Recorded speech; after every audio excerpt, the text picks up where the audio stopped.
I was trained to break people down into small parts, understand what's broken, and then fix those broken things. That's not who we are. That's not what real healing is.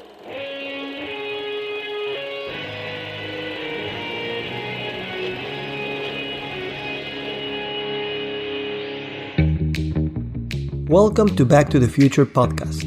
My name is Victor Sadia, and I talk with brilliant minds and hearts of people who want to uproot and transform the current health and wellness paradigm.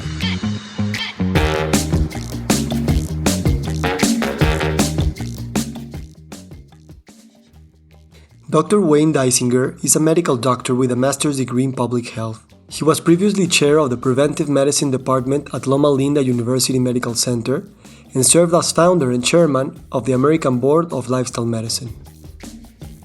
In this episode, Wayne recounts his childhood growing up in a blue zone, surrounded by the Adventists' philosophy and way of living. Yes, the food and stress management were important, but the close community and the security that it fosters is probably one of the most important characteristics of blue zones. Reflecting on his medical career, he critiques the conventional approach of being too reductionistic and vows to keep trying models that can rebalance our knowledge and our practice in medicine. If the lifestyle medicine approach is going to fulfill its mission of transforming healthcare, we will need more than good lifestyle prescriptions, but to invent the economic models that will sustain it for the long run. Wayne urges us to stand back and look at the forest, but also to dig in and understand the leaf a little more specifically as well. Good morning, good afternoon, good evening. Today we have Dr. Wayne Dysinger. Wayne, thank you so much for being here.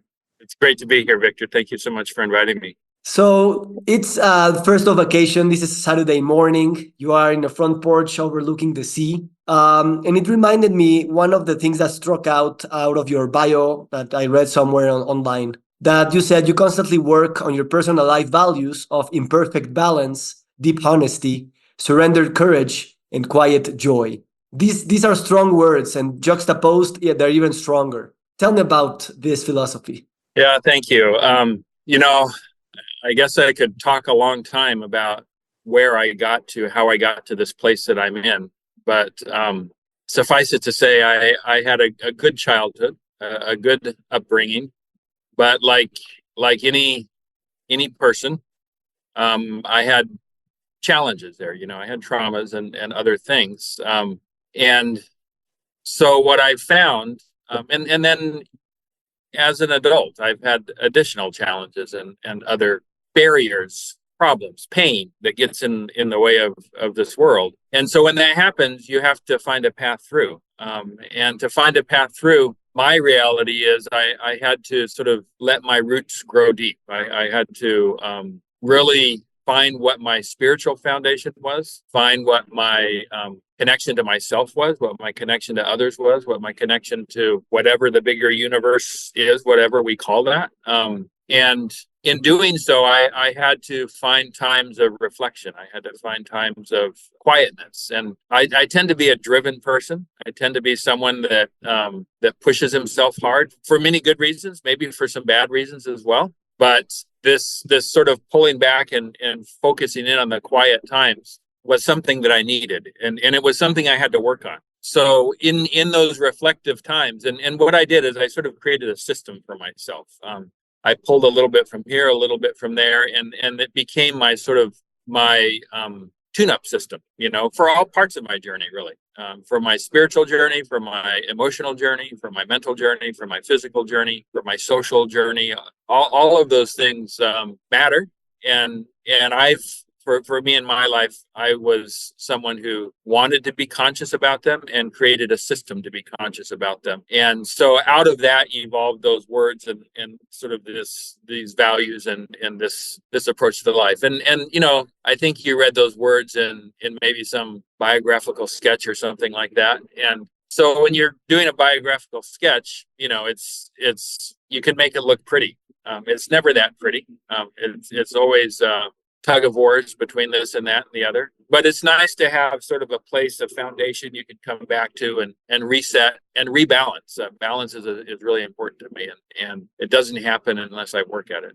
So Thank you, Wayne. I think one of the beautiful parts about these words that I found on your bio is that it doesn't say that you embody those qualities, but you are constantly working on those possibilities and values. And I think that's what we're doing now. How old are you now? I'm actually 62, but I turned 63 in 5 days. So Cool. So I know you keep pushing hard. You're running marathons. You are doing amazing work with lifestyle medicine, your clinic, many things. We'll go into them. But what are the wrong reasons that you are pushing yourself probably too much at these times, at this age in your life? so the question was the wrong reasons. Yes.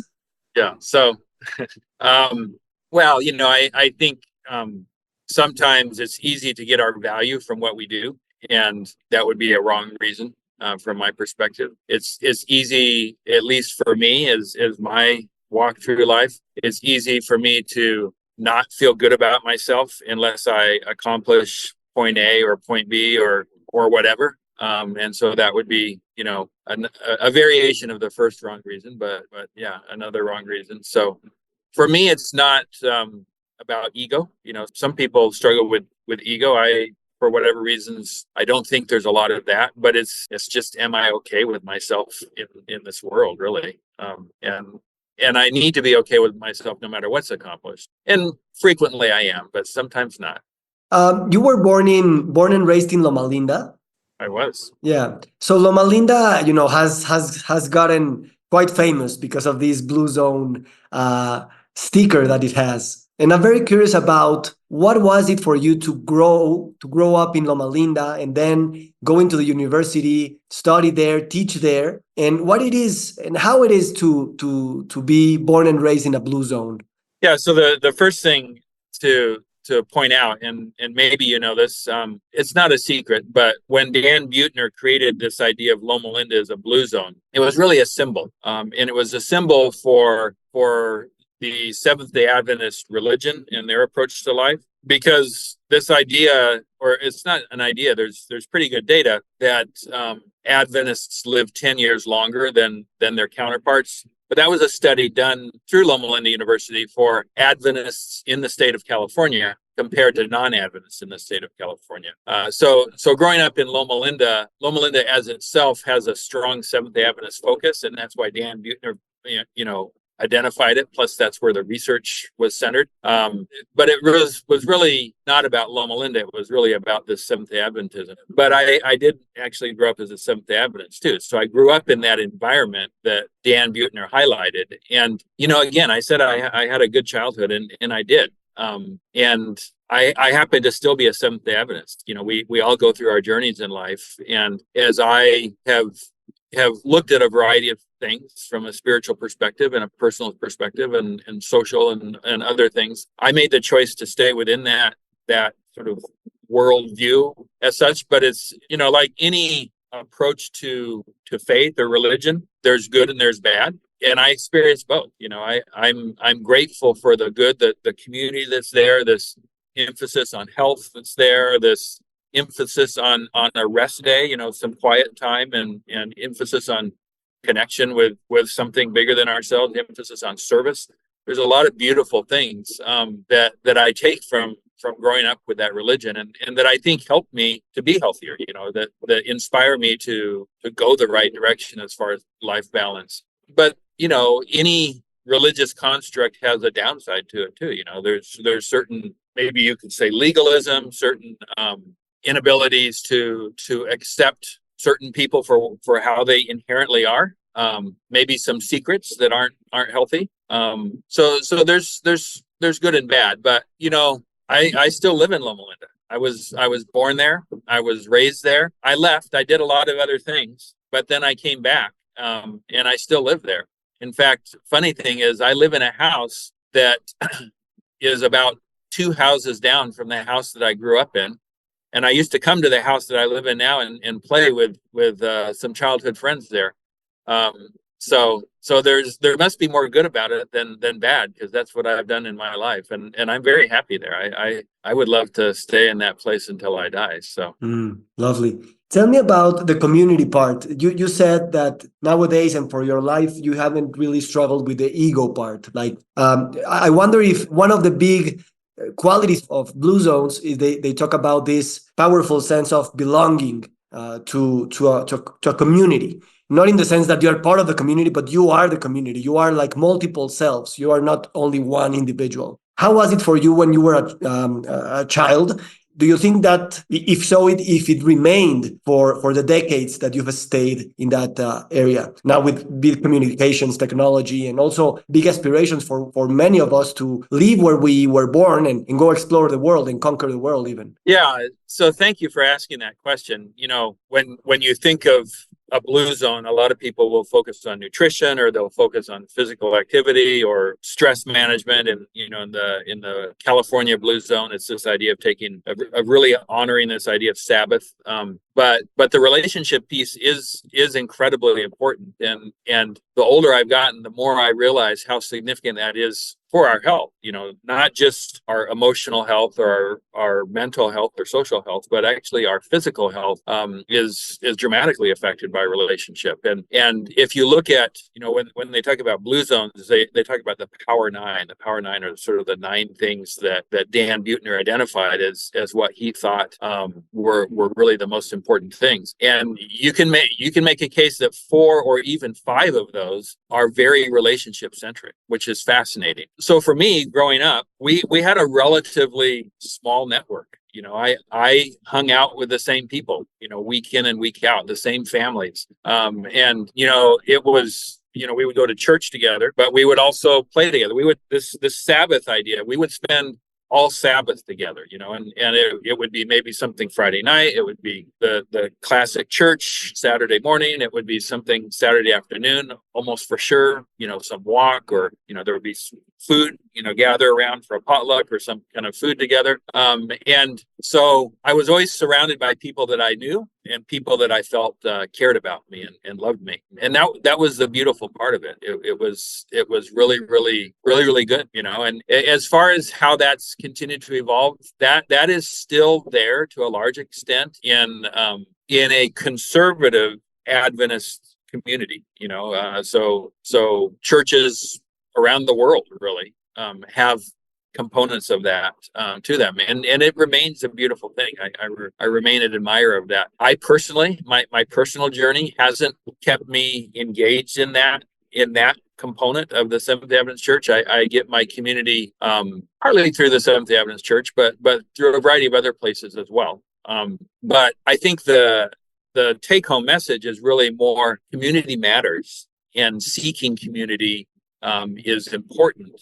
And if you don't have it there sort of naturally in your life, it's worth investing in finding ways to achieve it. And church is frequently a great place to get it, but there are 1,000 other places that you can get it and get it in really valuable ways as well. Yeah. How about your children that they grew up in the, I don't know, 90s, 2000s? Do you think the same sense of belonging applied to them also in the same way, or it changed like 30 years later?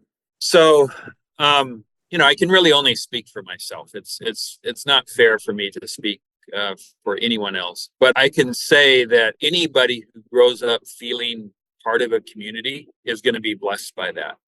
Anybody who grows up feeling close to a network of friends, a network of family, is going to be blessed by that. And I think it's that idea of having people around you that care about you, so that you know that you're valued by a community, by a group of people. I think that's what we're after in this journey. And whether I'll get myself in trouble if I start going too far down certain paths around analyzing that. So maybe just focus on that positive side of it. That let's do what we can to make sure that every child, every young adult has a community where they feel valued and loved and cared for, and that they feel safe in. Yeah. That's probably one of the best, one of the largest callings for us as human beings. Yes. Yes, I agree. The feeling of safety when we are young is so determinant to the way we will do everything. We will even have language in the for our future selves. I was born in a very small, close community, the Jewish community in Mexico City. And when I got to my teenagers years, and then when I got married, I criticized a lot about the community because, as you say, there's always good things and bad things. But I realized that the security I had in me to criticize even my own community came from that community that made me feel safe enough so that I can express my opinions and be confident and be even rebellious in a sense. And it came from that community that gave me that sense of safety and worth. I was chatting with a friend a few days ago, and we were imagining a scenario where, let's say, a human being goes into a rocket to explore the outer space. And when he's, I don't know, beyond Jupiter, the human race gets annihilated. Something happened on Earth, and this guy is alone in the universe. So the question was, if he gets noticed that there's no one back home, there's life, but there's no humans. First, obviously, that information would be a shock, and probably his brain wouldn't be able to process it. But second, I would say probably the person would die in that instant. I can't imagine an individual living without other humans. What do you make out of this? Yeah, it's a fascinating thought exercise, and yeah, I mean, I feel like and then I'm an introvert. I tend to be happier, to some extent, just sitting by the beach, or hiking through the mountains, and being by myself in nature is very attractive to me. If he could find, a quiet place back on Earth, with certain memories, then there could be some joy there. But yeah, that personal connection is a huge part of what gives us life, and what gives us joy, gives us peace. So I could easily imagine that person saying, "Okay, just keep heading out into the universe. It doesn't really matter at this point." Yeah. I would love to get also a few of your insights, and I think it's very much related to what we've talked of so far about this allopathic approach to human health, or to holistic health in general. And the thing that we're trying to achieve through all that you're doing in your clinic with the lifestyle medicine movement, and with basically trying to not really fixing what is broken, but rebalancing the system, or even starting all over again, in a sense, with transforming the clinical model from all the incentives that it has and all the language that it has to a fresher possibility, let's say it that way. I admire your work because it's not only theoretical, but what you've done in your clinic, it's really changing a paradigm, because you have the membership model, the value-based model. You have even group medicine, and you value a lot that heart-to-heart connection. So I won't ask about the struggles, but at this moment in time, 2024, tell us about how you've gotten where you are, and what do you see for the next 20 years? Yeah, I mean, I could again talk for a very long time on that, but it's actually not that dramatic in some ways. I mean, I went into medicine with an idea of trying to fix root causes. I've always had that interest. At first, I thought I was going to be an epidemiologist. I felt that's how I could understand, and from that place, I could fix root causes. But I learned that I really enjoyed interacting with patients, and I felt like the most balanced place to do that was as a primary care doctor. So I trained in primary care, and then I trained in preventive medicine, which has a public health. I got my master's in public health. And then I felt like the way to best do that, or at least what my talents at the moment were leading me to do, was through education. So I got involved in residency training and medical school training. And in that journey, I really got pulled into this lifestyle medicine movement in the early days. So, when John Kelly started the American College of Lifestyle Medicine, I don't know if that's when the lifestyle medicine movement started. There were certainly other things going on before that, but it was a transformative moment. And I was in the room, as he was sort of saying, we need to do this. And so then in the lifestyle medicine journey, what I realized back 10, 12 years ago is that I could train residents to be good at lifestyle medicine. I could give that knowledge to medical students. But if they didn't have any economic model in which they could practice it, it didn't really do much good. It's like knowing how to ride a bike, but not having a bicycle to ride. It's like, what good was it to to learn how to ride the bike if you don't have a bicycle to ride. So it struck me that we needed more clinical model. And I was trying to do that within a Loma Linda system because I was, chair of the preventive medicine department at Loma Linda. And I theoretically had the opportunity to do that. But what I found in actuality, I didn't. I couldn't innovate within that setting in the ways that really needed to be innovated. I really needed to be or wanted to be innovating. So then I was given an opportunity to start a practice, and I was, when I say given an opportunity, a business guy basically said, I'll loan you money. So you can do this, and he sort of said, I'll be a bottomless pit, but it was a loan. So you got to be careful with those kind of things. And I probably wasn't careful enough, but it took a lot of hard work and a lot of effort. But then, eventually we're sort of in a place where it's working now, and where we're trying to now replicate the model so that it's not just, I have 2 clinics in Southern California. It's not just those 2 clinics, but it's any number of clinics in any number of places, even globally. So that's sort of the sketch of the journey. But I think so when I left Loma Linda, which was at this point 9 years ago, I became primarily a clinician again. And I've actually thoroughly enjoyed coming back to the clinical part. And in fact, at this stage in my life, if I wanted to, I could make a living just doing administrative stuff, but I don't want to.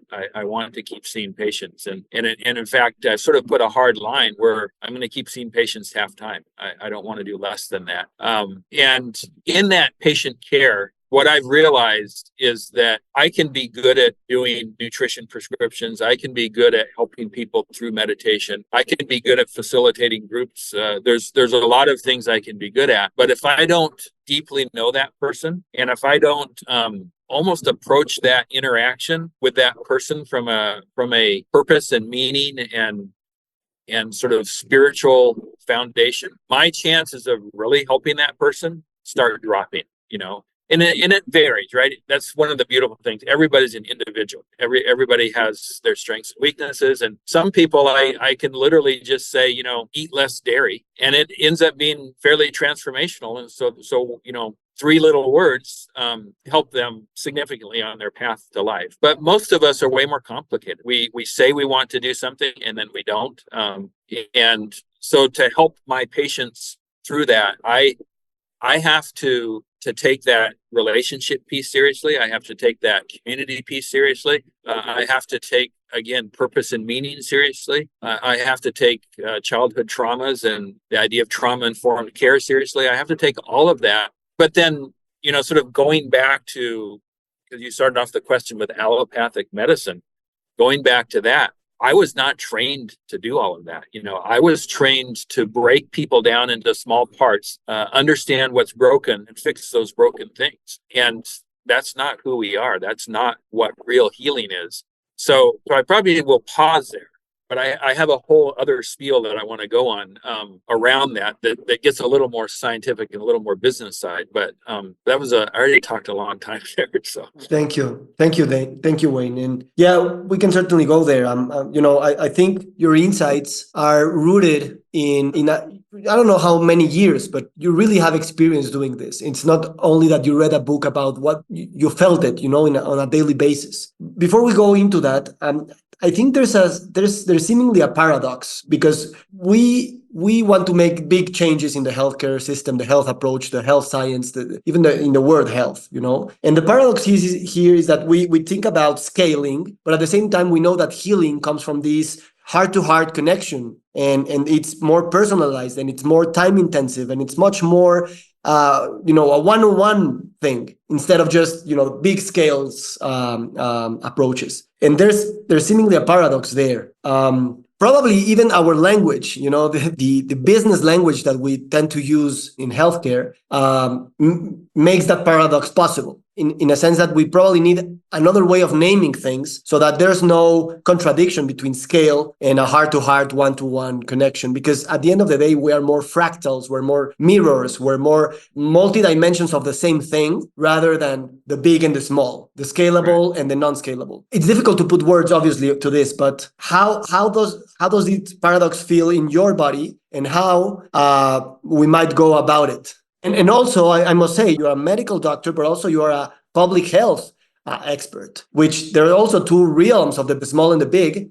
and many contradictions, or even not contradiction, but just different worldviews, as if the human health at the public level is different from the human health at the individual level. Yeah, so it is a paradox, and you're right that I sort of consciously have chosen to try to have a foot in both worlds. The public health or population medicine world. I've appreciated the value, the skills and the expertise and the need for that viewpoint, and I tried to keep a foot in that world, and then the individual healing, the one-on-one interactions that I have with my patients. I definitely have tried to keep a foot in that world as well. And probably to some extent, that's what all of us need to do. We need to stand back and look at the forest and look at the view, but we also need to dig in and, pull apart the leaf and understand the leaf a little more specifically as well. And, I do feel that if we only wear an allopathic mindset, allopathic is reductionistic. It's breaking things down. I do feel like we'll never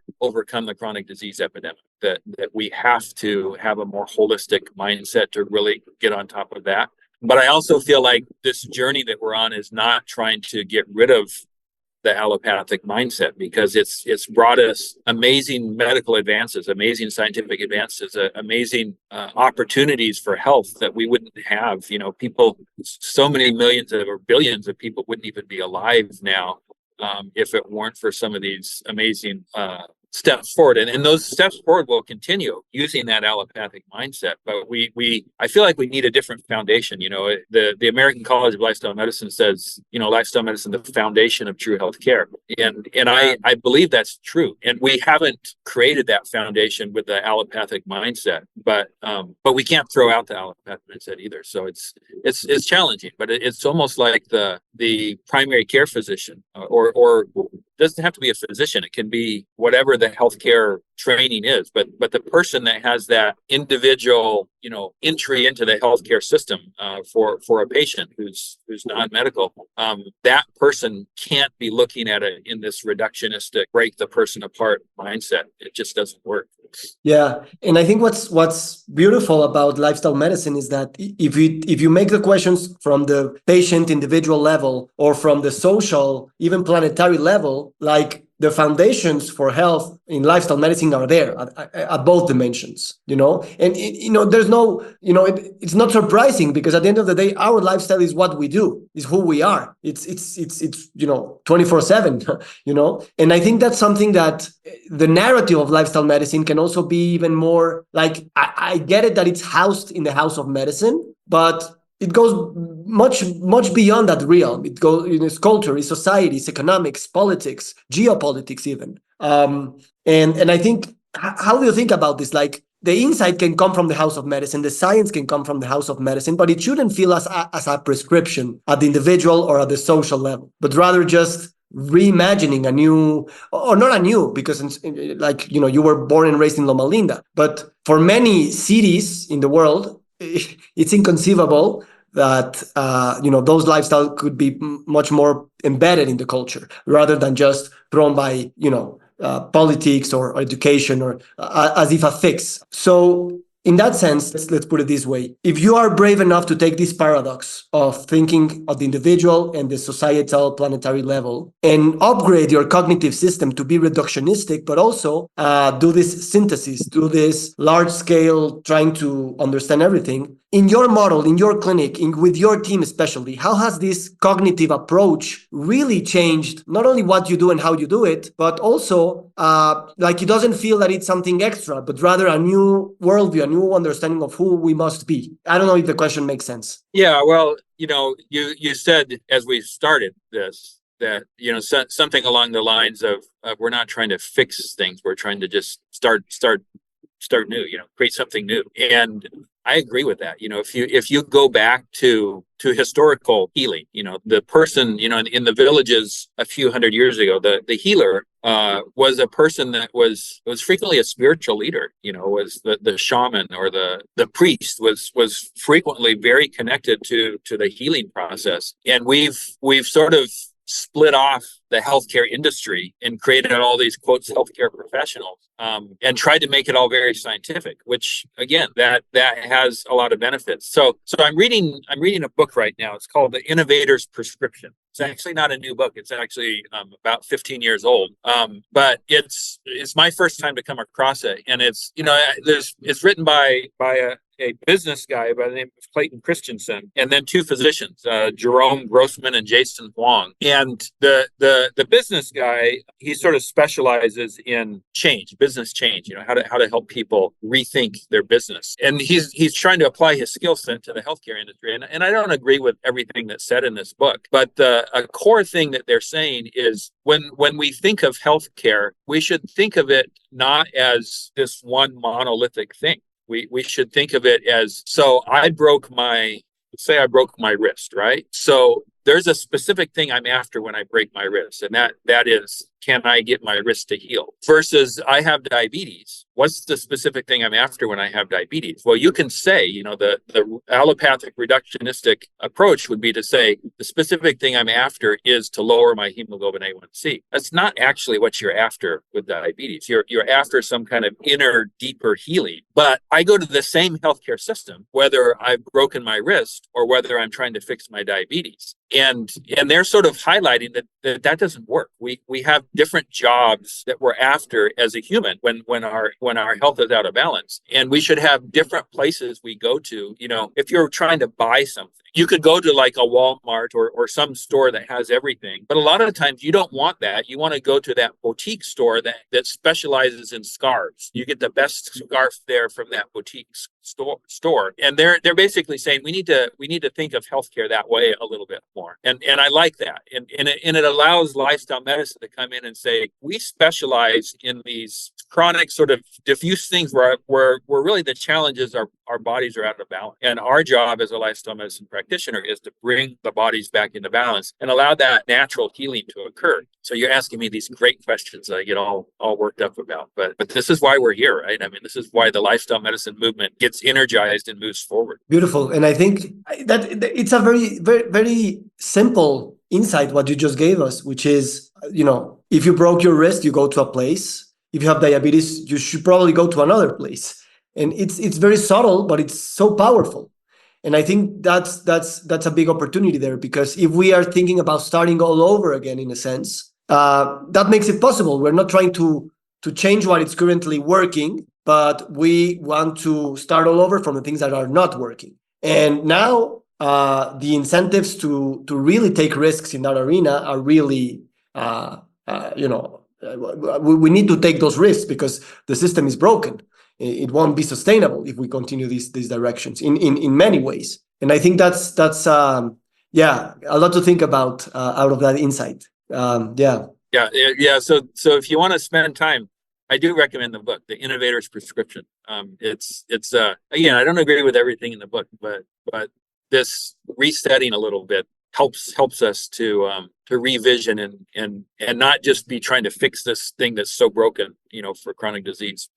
Yeah, the current model just doesn't work for chronic disease. Yeah, I'm currently bold enough, probably a bit stupid enough, but also this really talks to a lot of my intuition. I'm giving a masterclass in a couple of weeks. It's called "I Am a Health Professional and I Don't Know how to Do My Life." And I'm not a health professional, but what I'm seeing is in one part, there's a lot of suffering in health professionals because doing medicine is hard and studying medicine is very hard, and it's traumatic even from one side. And from the other perspective is that health is really being redefined in so many different ways that your training doesn't give you nor the knowledge nor the skills to understand how many paths they're not only possible but needed to redefine what health is. Like, probably you studied medicine and you say, oh, coaching skills would be great, but no, coaches are undervalued. I cannot be called a coach. Or I love cooking, but I'm also a doctor. How can I go to a kitchen if I know how to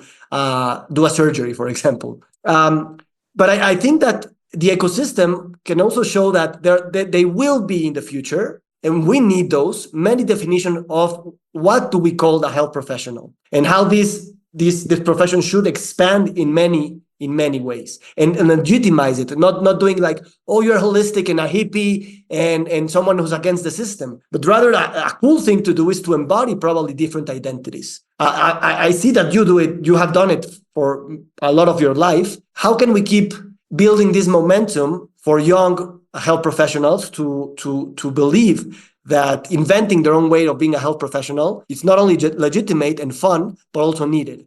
Yeah, and great question. You're a very insightful person, and there's a thousand ways, a lot of different approaches or angles or perspectives that you can bring as you're trying to fix this. So all I'll do is just share my current angle, which is that I felt to change things, you need to have the economic model there, and again, that comes from years of teaching and having residents go out and say, you taught me how to do this, but I can't make a living doing it. So and that's not the only answer. We do need people who are teaching things. We do need people who are doing research on things. We need all of that. But I've found myself in this place where I'm trying to show that this true healing that we're talking about here can happen within an economic model that exists in this world, and that can keep the healthcare. And I sort of like your idea of maybe we shouldn't call them healthcare professionals. Maybe we should call them something else. But anyways, they need some kind of compensation for what they do and for the insights and the perspectives that they bring to the situation. And maybe just totally thinking out of the box, maybe we should go back to the shaman piece. How did the shamans get paid? I think it was with a chicken or something like that. Maybe we need to get even more innovative in the economic model. But suffice it to say, yeah, I mean that's what I'm trying to do is make sure that to innovate clinically, but also make sure it has the economic underpinnings underneath it. I think that's one of the best contributions that you're doing, and it's not an easy thing to do. You have to be brave. You have to even risk your own income, risk your own, and at the end of the day, health professionals that want to take this leap will have to confront that the economic system is not attuned to those things. And it will probably be felt in their own bodies, in their own families, in their own sense of worth, in their own bank accounts, up until the moment that we test those new economic models, we prove that they work, and then we'll see that it was the best course to take. But it will definitely take a lot of time, a lot of effort, a lot of insights, and a lot of risk. And I applaud you for because you're doing it in a sense when you get this model right, which you will, you will be paving the way to make it easier for so many of us that will follow you. And that's why I really appreciate that you took on that challenge in your own wallet. Yeah, I wouldn't be doing it if I was trying to get rich. I can tell you that. But yeah. Thank you, my friend. Yeah. So to wrap up our conversation, yeah, probably I met you. I met you. I don't know, 2-3 years ago on a Zoom call that you were very very kind to us when we started the association in Mexico, and you shared with us your insights, and you gave a webinar. And now we met for the first time in person in Doha a few weeks ago. Yeah, I think it was a beautiful moment to be sharing from so many cultures that, we're so different, but at the end of the day, we're so similar. And I think that's one of the big hopes of lifestyle medicine, that yes, we have to tailor for every kind of community, race, beliefs, religious inclinements and everything, but the core is just so similar. And I think that's beautiful. How do you feel a few weeks after we had that big meeting in Doha? And yeah, what are your dreams for the future of lifestyle medicine as a movement? Well, you had the most memorable quote in that conference of global lifestyle medicine leaders in Doha, which was, "I don't know what the question is, but the answer is lifestyle medicine." And I think we've touched on that actually here in this discussion that we've had, which is there's this sense that we have that things are just not working, and that's not just a sense. There's a lot of data, a lot of surveys, a lot of whatever that healthcare is not really working. The chronic disease epidemic is getting worse, and there's this dream that we have that lifestyle medicine is a solution to that. And we're still defining lifestyle medicine at some level, but it's taking on this. It used to be lifestyle medicine was to eat less red meat or to exercise for 30 minutes every day. That used to be what lifestyle medicine was. But it's as this movement has gone forward, there's this recognition that it needs to be so much more than that. And you're, Victor, you're actually one of the leaders in saying it's not just about those specific things. And I think as a whole, we're moving that forward in that. So, where do we go next? I think we just keep having these kind of dialogues, this kind of dialogue that you and I are having, the kind of dialogue that we had in Doha, that was such a powerful foundation to keep forward. And the lifestyle medicine movement is hundreds, thousands, I don't know if it's millions yet, but it's at least thousands of people individually taking steps. And each step that individual takes towards this more beautiful picture, this greater goal, each step that each individual takes is helping. It's taking us the right direction. But as we gather together, here the two of us, whoever's listening to the podcast, larger groups, as we gather together, that's where the change really happens. We started off our conversation in community and relationships. We've got a community and a set of relationships within this lifestyle medicine movement, and it's beautiful to see what we've done so far in a relatively short period of time. And we're just scratching the surface as far as the future vision. So we're in a good place. We've had some beautiful moments here together, and more of those beautiful moments will happen. So yes, thank you. I think I agree that we're scratching the surface of what's possible. And as you described at the beginning, when we spoke about your approach to life of imperfect balance, deep honesty, surrendered courage, and quiet joy, that you allow yourself to you said, and I took note about this. You said, I let my roots grow deep. So yeah, we will follow that path, and because we're scratching the surface, but we're also cultivating deep seeds and deep roots that I think will keep transforming from health to health, everything. My friend, thank you so much. Thank you so much for joining me today. You are on your vacation, and this was I hope it feels part of the vacation too, and doesn't feel like work. It's beautiful. It's beautiful. Yeah, for me too. Great dialogue here. For me too, thank you. I also want to thank you because you sent a recommendation letter for me. Out of the blue, I didn't request it, and you sent it because you felt you could contribute. And as we talked with Stefan and with Amy in Doha, it's about lifestyle medicine. It's about paying it forward all the time. And I think that's what's happening here. And I really want to acknowledge and appreciate the thing that you've done for me and for the Mexican Association. And we will keep paying it for whatever steps in our way. And thank you for this beautiful conversation, my friend. Thank you, Victor. Thank you. Have a great day. We'll stay in touch. Yeah.